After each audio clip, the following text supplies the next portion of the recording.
Hi again, Drumblanket. Glad to see you didn't run away on us.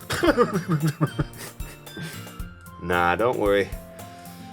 This might be a little strange for me, but at least I kept my word.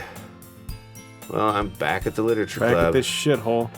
I was the last to come in, so everyone else is already hanging out. Thanks for keeping your promise, Drumblanket. I hope this isn't too overwhelming of a commitment for you. I wrote it just for you. Making you dive headfirst into literature when you're not accustomed to it. Oh, come on, like he deserves any slack. Siari told me you didn't even want to join any clubs this year, you fucking liar. At least, and last year too. I don't know if you plan to just come here and eat my cupcakes or what. I would love to eat your cupcake. But if you don't take us seriously, then you won't see the end of it. Oh, I want to see the end of it.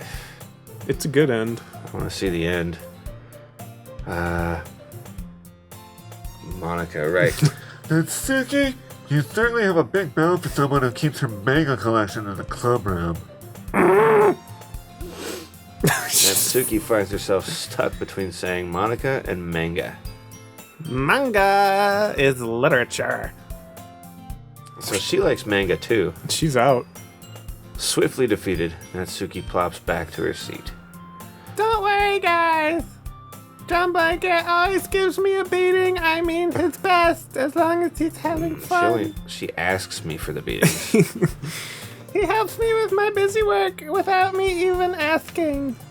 Kind of creepy. Like cooking and cleaning my room? What? How dependable. Why is he cleaning my room? Sayori, that's because your room is so messy and distracting. And you almost set your house on fire once. My underwear is missing. I don't know anything about that. It wasn't me. You two are really good friends, aren't you? I might be a little jealous. How come you and Drumblanket can be good friends too?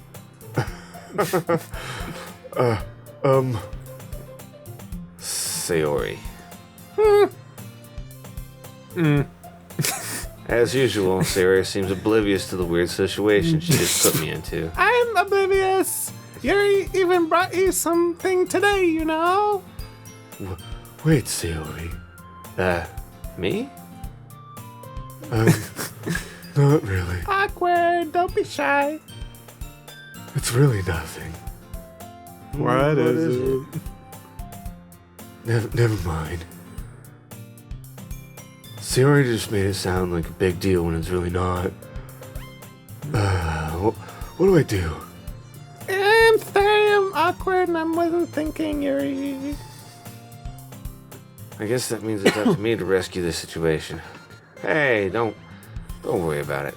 First of all, I wasn't expecting anything in the first place, which is interesting that I said first of all and then in the first place at the end of First of all, in the first place. First of all, in the first place. All right, writers, work on that better.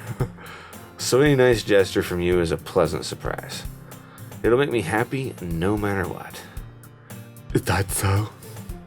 Yeah, I won't make it a big deal if you don't want it to be. Alright.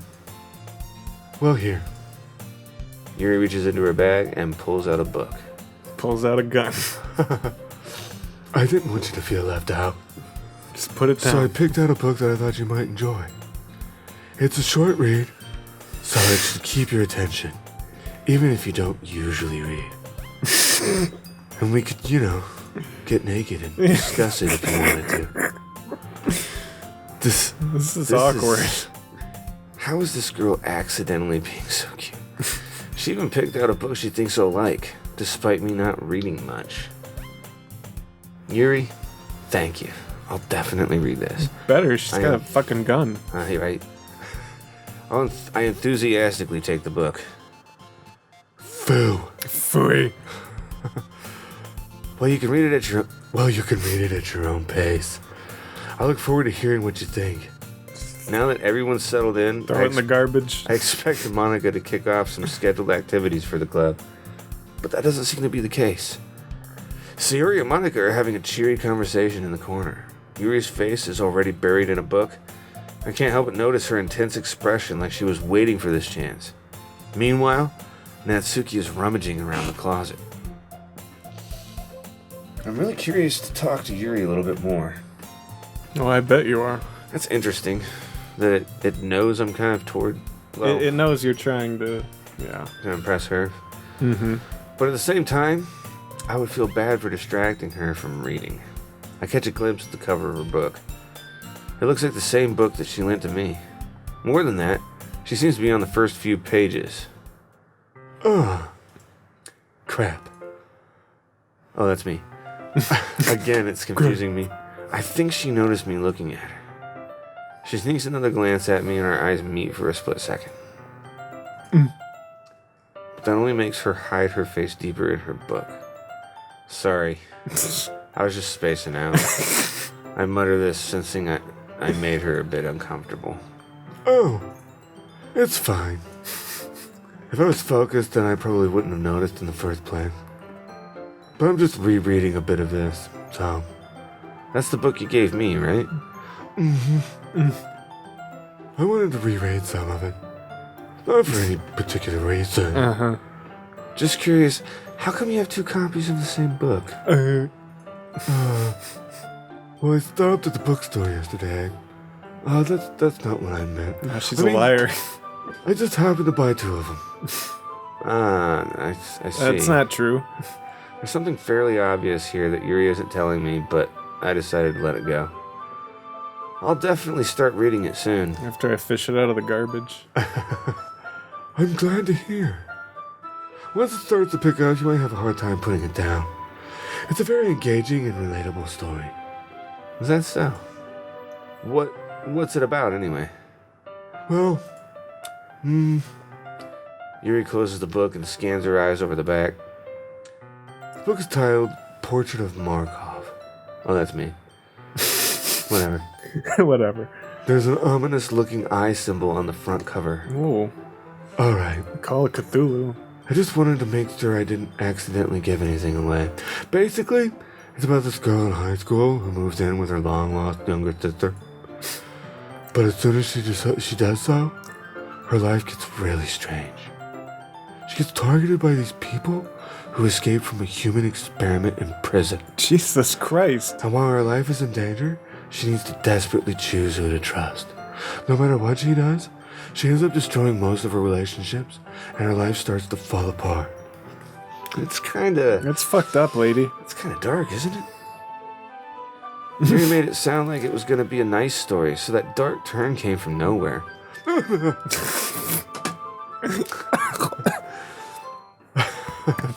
I choked. A little bit too much like Monica. Monica and Yuri are very similar, only One's pinching your nose. Monica has, sinus infection. Would you do something with that for me? It's a cigarette and I need to put out. Yeah. Ick. Yeah. Anyway, Yuri gently giggles all of a sudden. It's a gentle giggle. She has dreams of she World was more War II prison camps. Are you not a fan of that sort of thing, Drumblanket?